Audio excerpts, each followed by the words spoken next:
Allahu Akbar, Allahu Akbar, Allahu Akbar, Allahu Akbar. Alhamdulillah, nasta'inuhu wa nastaghfiruh wa na'udzu billahi min sururi anfusina wa min sayyiati a'malina. Man yahdihillahu fala mudilla lahu wa man yudlil fala hadiya lahu. Ashhadu an la ilaha illallah wahdahu la syarika lahu wa ashhadu anna Muhammadan abduhu wa rasuluh la nabiyya wa la rasula ba'dah. Qala Allah ta'ala fil Qur'anil Karim, a'udzu billahi minasy syaithanir rajim. Ya ayyuhalladzina amanu taqullaha haqqa tuqatih wa la tamutunna illa wa antum muslimun. Wa qala ya ayyuhan nasu taqu rabbakumul ladzi khalaqakum min nafsin wahidah wa khalaqa minha zawjaha wa batha minhuma rijalan katsiran wa nisaa. Wattaqullaha alladzi tasaaluna bihi wal arham innallaha kana 'alaykum raqiba. Wa qala ya ayyuhalladzina amanu taqullaha wa qulu qawlan sadida yuslih lakum a'malakum wa yaghfir lakum dhunubakum wa man yuti'illaha wa rasulahu faqad faza fawzan 'azima. Wa qala Rasulullah sallallahu alaihi wasallam, inna asy-syamsa wal qamar ayatan min ayatillah wa idza ra'aytum fad'ullaha wa kabbiru wa sallu wa tasaddaqu. Rabbi ishrah li sadri wa yassir li amri wahlul 'uqdatam min lisani yafqahu qawli. Allahumma shalli ala Muhammad wa ala ali Muhammad kama shallaita ala Ibrahim wa ala ali Ibrahim fil alamin innaka Hamidum Majid. Ya ummatal Islam rahimani wa rahimakumullah. Allah Subhanahu wa taala kembali memperingati kita kembali. Semua fenomena yang terjadi di alam semesta ini, baik kehidupan, kematian, gempa, gerhana, segala yang terjadi di dunia atas izin Allah Subhanahu wa taala merupakan ayat-ayatnya, merupakan tanda-tanda kekuasaannya. Rasulullah sallallahu alaihi wasallam menerangkan kepada kita, inna syamsa, sesungguhnya matahari, wal qamar, dan bulan, ayatani, merupakan ayat-ayat Allah, dari ayatillah, dari ayat-ayatnya Allah. Wa idza ra'aitum, apabila kalian menemukan gerhana bulan ataupun gerhana matahari, fad'ullaha, maka banyaklah berdoa, wa kabbiru, bertakbirlah, wasallu, maka salatlah, wa tasaddaqu, dan bersedekahlah.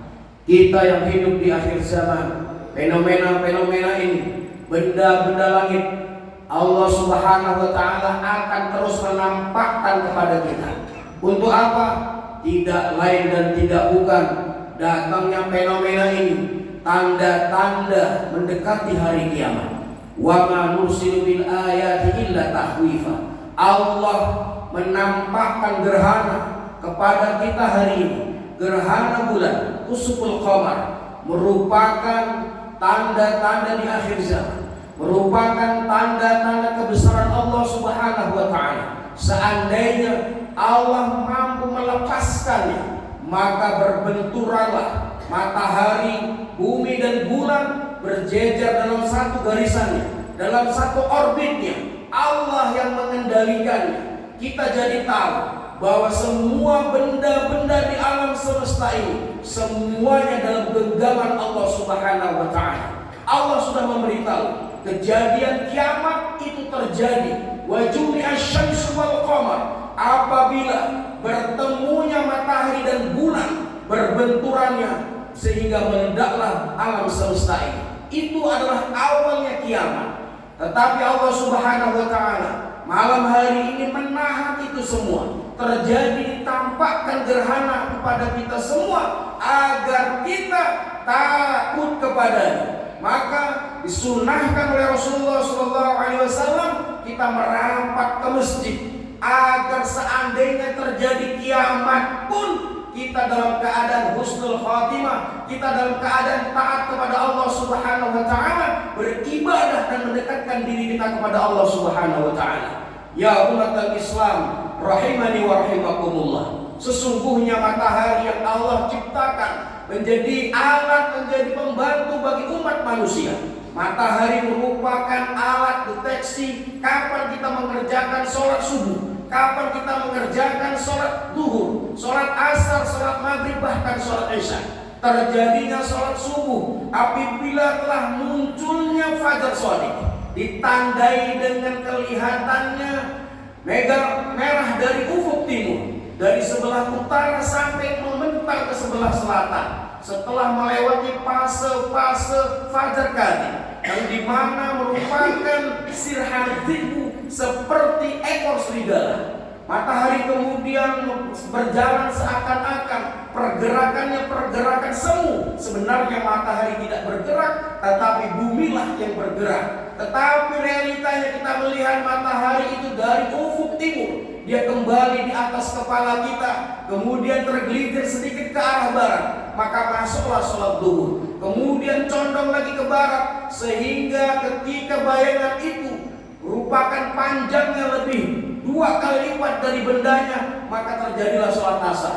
Maka kembali lagi matahari itu terbenam dari sebelah ufuk barat. Ketika kelihatan syafaqul ahmar, mega merah, maka mulai muncullah sholat maghrib. Dan ketika matahari hilang total, tidak kelihatan, maka muncullah sholat isya. Allah Subhanahu wa taala menciptakan matahari merupakan kehidupan bagi manusia, agar manusia mengetahui waktu-waktu sholat.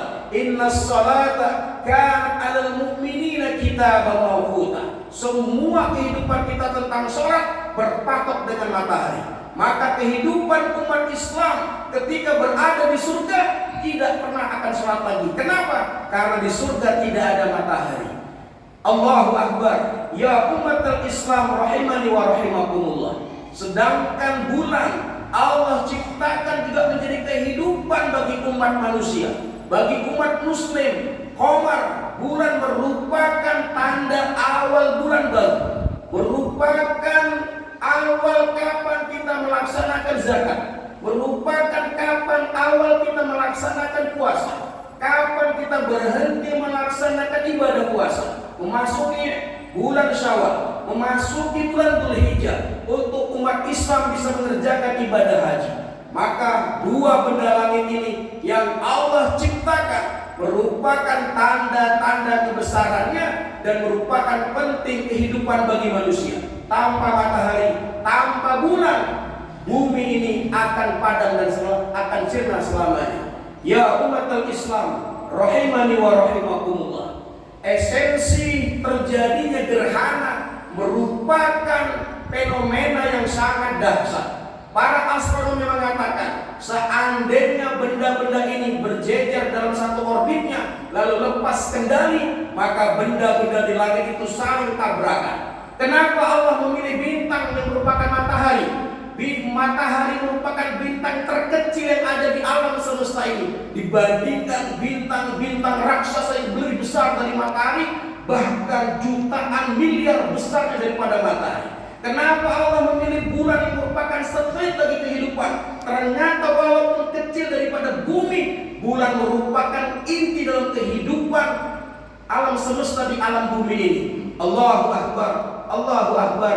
Ya umat Islam rahimani wa rahimakumullah, Allah tutup fenomena-fenomena ini dengan satu ayatnya, wa ma nursilu bil ayati illa tahwifa. Tidaklah kami menampakkan kebesaran-kebesaran kami, terjadinya peristiwa gerhana bulan malam hari ini merupakan ayat-ayat kami, kebesaran-kebesaran kami, agar kalian tahwifa, agar kalian takut kepada Allah. Takutlah kita kepada Allah, karena Allah Subhanahu wa taala telah memberi umur panjang kepada kita, memberikan rezeki kepada kita, memberikan ilmu kepada kita.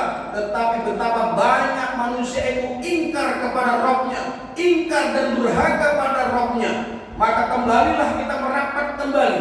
Peristiwa gerhana merupakan peristiwa di mana umat ini kembali dalam keadaan gelap gulita.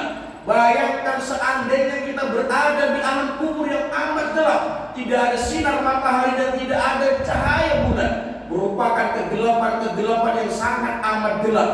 Maka gerhana bulan merupakan ayat-ayat Allah yang mesti kita takuti. Kita tidak boleh percaya dengan mitos-mitos yang terjadi di alam semesta ini. Dahulu ketika kita kecil dengar cerita-cerita bahwa terjadinya gerhana bulan karena ada buto hijau yang memakan bulan tersebut. Maksud intinya masuk agar anak-anak manusia itu takut kepada Allah.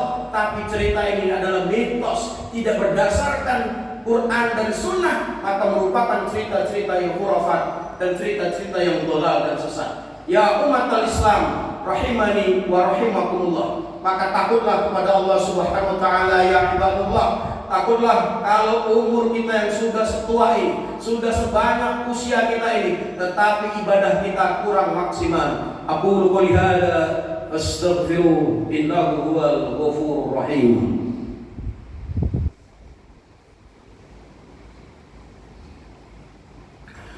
Alhamdulillah walladzi